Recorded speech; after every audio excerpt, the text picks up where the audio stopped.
The April team brief comes from Leigh Infirmary and the Prosser White Dermatology Centre, where we also have parallel clinics with plastic surgery. Now I'm going to be meeting Libby Stewart later on, and I'll be asking her, as usual, a few quiz questions. So first of all, who was Prosser White? Secondly, what's the strange woolly story coming from the Isle of Man? And thirdly, which member of staff has donated a kidney? Now, as this is the April team brief, I'm also reporting quite a lot of year-end figures and statistics. And the corporate objective for this month is on performance. And the objective is to meet all of our performance and financial targets. Now, I'm pleased to say that we've met almost every single major performance target. The only exception is Clostridium difficile, where our limit was 25, and at the year end we had 26. But we met all of our other targets, and we also achieved our financial bottom line as well. So it's been another very good year. So this is a phototherapy booth used by some of the dermatology patients here at Leigh. I'm going to talk now about the main measures of safety that we use. And March was a mixed month for infections. We had 3 cases of C. diff and 3 of E. coli, but 0 of the other 2 main infections. We also got the latest HSMR data, which was for January, and a very excellent figure of 84.95, taking our score for the year to date to 87.89. You can see here on these graphs, which I'm going to show, the comparison of the last few years. So here's MRSA, where you can see 39 7 years ago and just the 1 in the whole of last year. A very similar pattern for C. diff, where you've got over 300 cases 7 years ago and just 26 this year, and a steady rate of decline.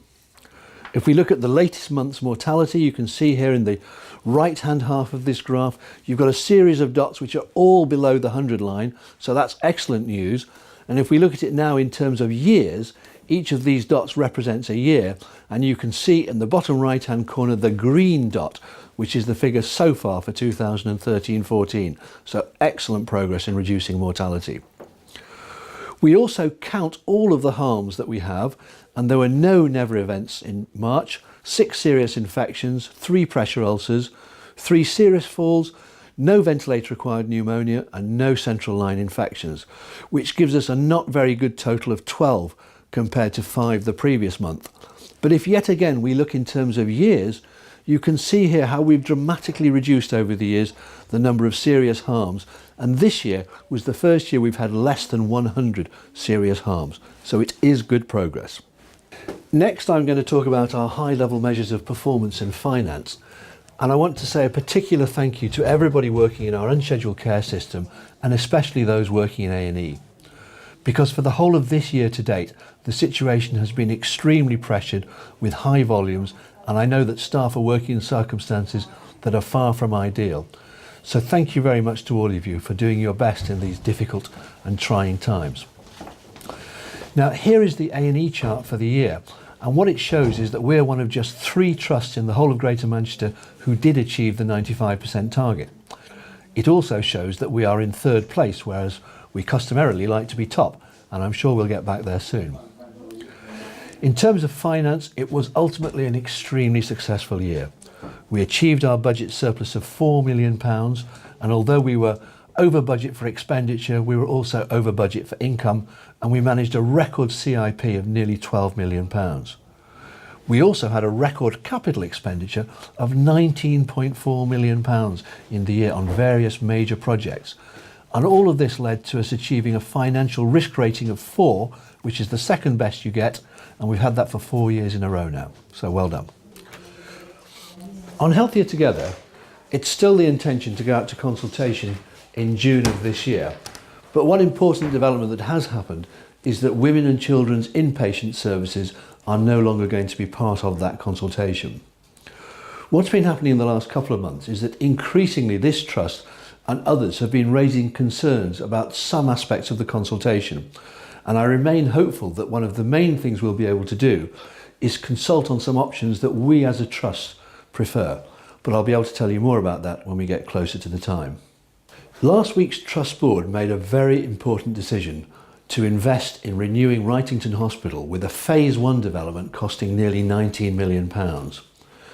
Now this really is a historic decision because parts of Wrightington go back to the 1920s and there's been no major build since the 1940s.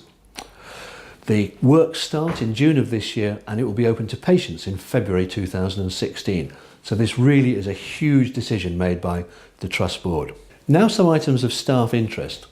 First of all, we've produced a new cartoon video on staff engagement, and this is on the intranet site, and I would encourage you to watch that as it's a very interesting one for anybody who's involved in staff engagement.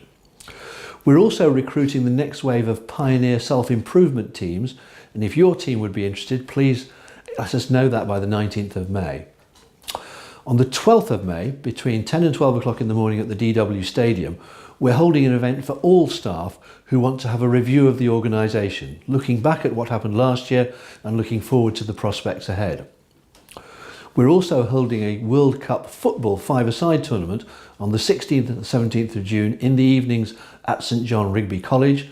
And if you want to find out more about any of these events, you can see at the bottom of this slide where to do so. The third segment of Team Brief is about caring, and I always show this slide, which is the results of the monthly real-time patient survey, which is conducted by volunteers. Now, as we get to the year end, this has become an extremely busy slide, so I suggest that you only look at the bottom, which is the average of all the answers to all the questions. And you can see that at the start of the year, we were getting red figures, which is below 80%, and towards the end of the year, we're getting mostly amber figures, which is below 90%. And if you look at the very last figure for March, it's 89.4%. So we were very close to getting green, and this is a sign of the progress that we are making. We continue to do well on national awards, and we've been shortlisted for the finalists of two particular awards. One is on staff engagement, which continues from the good work that we did last year, for which we won a national award. And the second is the work that we're doing on bereavement, where a video that we've created has been submitted, and that's been shortlisted too. So we'll hear the results of the first of those in May and the second in June.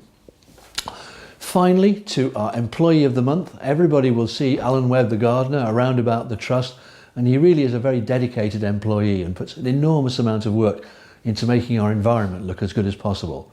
So congratulations and thanks to Alan Webber, and that's the end of the Team Brief section. Here I am with Dr. Leigh Stewart, who is one of the most senior consultants in the hospital and has been here for over 17 years now. So, Dr. Stewart, what are the main functions of the dermatology service at Leigh? Well, Prosser White is the dermatology centre for WWL, so we offer a comprehensive diagnostic and treatment service for skin disease. We are very patient focused, and we try and provide the best care we can for the patients in the local area, but also around for those who choose and book to come here.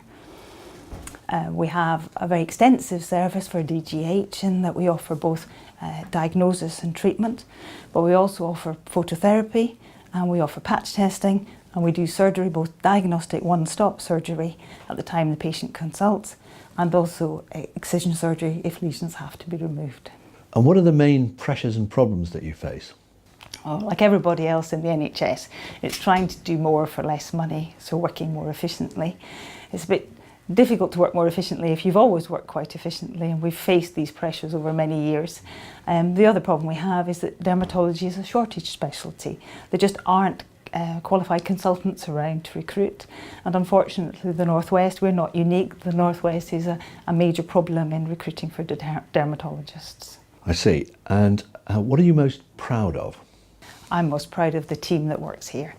We couldn't do it without everybody in the team. So everybody from the porters, the clerks, the nurses, the doctors, the secretaries, they all play their part and we all work together. And it's only by working together that we can deliver the excellent service that we give to the patients. And now for the three quiz questions. First of all, who was Prosser White? Prosser White was a very eminent local doctor. He was born in 1855, died in 1934. He had a real interest in the skin diseases caused by the local industries, particularly textiles and coal mining, and he founded a dermatology service at Wigan Infirmary. So he's really our founding father. And secondly, what's this woolly story about the Isle of Man? Well, that's my locum consultant colleague, Dr. Florian Diaz-Pasantes, who actually is a proud owner of a Manx Lockton sheep called Alda, and Alda's just had twin rams, so he's a grandfather. And thirdly, which member of this department has donated a kidney? Well, that's our clinical assistant, Jen Smith. She's been in the department for 14 and a half years, but when her twin sister suddenly became very unwell with renal disease and then needed a transplant, Jen didn't hesitate, put herself forward, and now she has one kidney. Her sister has more than one kidney, but both of those kidneys are functioning well.